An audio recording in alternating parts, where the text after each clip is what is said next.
Reactor time. Behave yourselves. Oh, hey there. How's it going?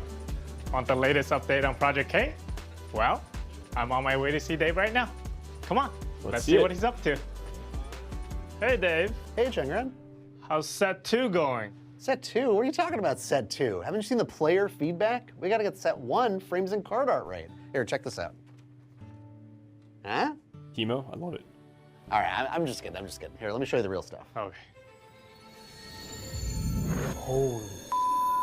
Hi, everyone. I'm Chengren. And I'm Dave. Since our initial announcement of Project K, we've received a ton of great feedback. All I can say is thank you. When you told us you were hungry for more original art and a refined UI, that lit a fire under us to deliver. We rely on your feedback to make our games the best they can be. Your thoughts led us to go back. Yeah, I remember. I was quite disappointed with the overall design of the cards. I felt like the cards looked very mid. As in, why would I ever play? Like, if I'm coming from a non-lore universe, if I'm coming from a non-Legends of Runeterra world, or even especially non-League universe, why the hell would I ever choose this card game? It just looks boring compared to all the other ones out there. And revisit some of our design decisions and conduct more playtests to ensure that we are making the game you want to play. Today, we're excited to share some of those updates with you. Okay. But first, Chengren, it feels like it's time to retire the Project K codename, right? Yeah, it's about time.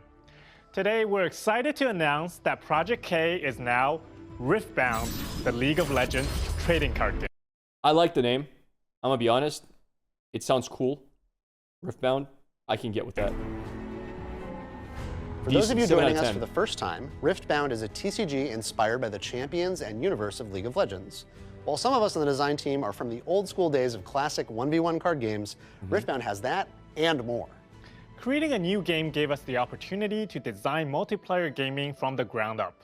If you like teaming up with a friend to play 2v2s, we got you. Me and Sunny. Or if you just want to have some good old chaotic fun in a free-for-all, we definitely got you. Awesome. We're excited to introduce a TCG for those of you who want to sit and play with friends, connecting across the table. You'll be really cool. Imagine if Riot invited some of the lore people to go and play the game together as a marketing thing. Riot, do it. Do it.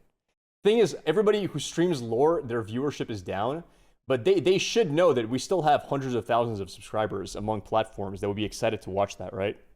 Imagine they fly me, Sunny, Mogwai, Alan, everybody from Runeterra to like get together and play like 4v4, like 2v2s and stuff. That would be awesome. It's a good idea, right? While being immersed in the rich world of League. As super obsessed TCG developers and fans, we set out to make Riftbound as the true best of both worlds.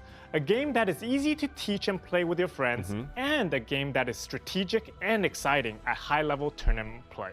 Speaking of playing with friends, let's take a closer look at some of the champions you'll be fighting alongside in Riftbound's first set, Origins. Origins will launch with over 300 different cards, including pre-constructed decks for some classic champions like Jinx, Victor, okay, control, and hopefully. Lee Sin. All decks feature a legend card, like this one, Yasuo, the This looks better. Like the cards actually look better now. This looks so much better than the previous iteration. Unforgiven. Legends will also come in secret. Not great, but better. Yeah, I have the same feel. It's not like amazing, but it's definitely an improvement. Rare versions, illustrated by some of Riot's amazing artists in their own style. Can we show them? I want to show them. Now, let's let players discover them on their own. We don't want to spoil the surprise. Fine, fine. In addition to legend cards, we've also got units like this Deadbloom Predator. An epic card that you can summon right onto your enemy's battlefield. Talk about overpowered. Just kidding, we balanced it. And we've got spells. For you Jinx fans out there, you might recognize Super Mega Death Rocker, a card that you will... I mean, I like it. Honestly, it doesn't look bad. I have a bit of a concern. Like, if these are actual trading cards, if these are the edges, like, that can bleed into side of decks, so you can, like, kind of maybe cheat and know where a certain card is. That's usually why a lot of trading cards, they don't bleed their colors all the way to the edge. They usually have a border, right? That's a bit of a concern, but that's like a little nitpicky. Super Mega Death Rocket, a card that you will definitely want to play again and again and again. Most things Jinx and her buddies can take care of. For everything else, there's the rocket. That's right. Okay. But Dave, what if I'm new to TCGs? I remember my first time playing, it was kind of intimidating looking at all these cards. We've got something just in mind for you, wrapped up in a single package. I'm talking about Proving Grounds. Featuring Lux, Annie, Master Yi, and Garen, this box is a great way to kick off your Riftbound collection. Okay. Proving Grounds is designed to get casual or first-time players off the bench and into the game. Bring it to your regular game night, I promise it won't disappoint.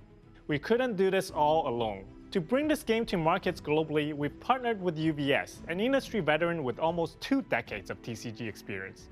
We'll be working closely with them to ensure that you can find Riftbound in your local game stores and participate in organized play.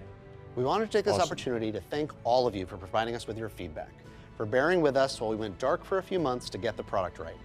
We're excited to share that excited. we'll be launching Riftbound in China in summer of this year, followed by many English-speaking countries in 2025, with additional regional rollouts in 2026. Awesome. If you want to get your hands on some of these cards, look for us at some of the upcoming Riot and tabletop events this year.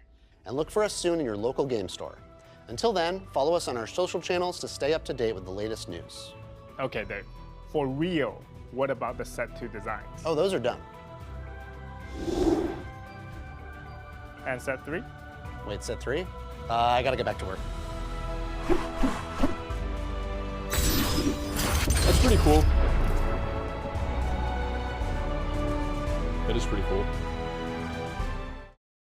Unforgiven, move a friendly unit to or from your base. Like I can't really analyze the cards because deal 5 to a unit. When you conquer, you may discard 1 to return this from trash to your hand. Interesting. There's just too many keywords we don't understand, and we don't know what the meta is. And we don't really understand what win cons are, but it's pretty cool. Humans must pay to choose me with a spell or ability. You may play me to an occupied enemy battlefield. Okay. Somebody joked that because it's printed, TCG Riot won't be able to patch broken cards. I mean, this is cool. I'm very happy to see it. Everyone who likes Legends of Runeterra, I think this is a big positive. I'm probably more excited than everybody in this chat for this to be successful. Now, will I have, here's the thing. Me as a streamer, I don't really know much of what I can do about this. Listen, if the game is really good, I would legit consider practicing the game and traveling somewhere, going to a tournament or two and live streaming that. I would do that. I think that would be a good time. I don't know if you can really live stream yourself competing. I mean, maybe you could. Maybe there's a setup to do it. But I think that could be a fun time. How do you think they'll deal with stuff like keyword creep and generally close-ended deck design towards the end of lore? I think lore did a fine job with it. I think lore did a great job with balance. I think lore was one of the better balanced card games out there. Even in the very annoying metas we had, there was always many decks viable for Masters. I'm not wrong about that. Tell me a meta where there weren't at least a couple of decks that could hit Masters easily. And usually there'd be 20 plus viable decks. Now, of course, not all of them are S tier. Lysandra Trundle meta. There was a lot of decks during that meta. Azarelia, there was a lot of decks during that meta. First of all, Azarelia meta hit Masters with random decks. I didn't play Azarelia at all. TF Fizz, I hit Masters with... I never played TF Fizz. Lore was so good, but the problem is not making money. Exactly. No, man, you guys are just jaded. You're remembering the bad times, but you're not remembering all the other decks that were viable during the times. All right, chat. Let's hope we get invited to something for this entire game. I would love to go somewhere.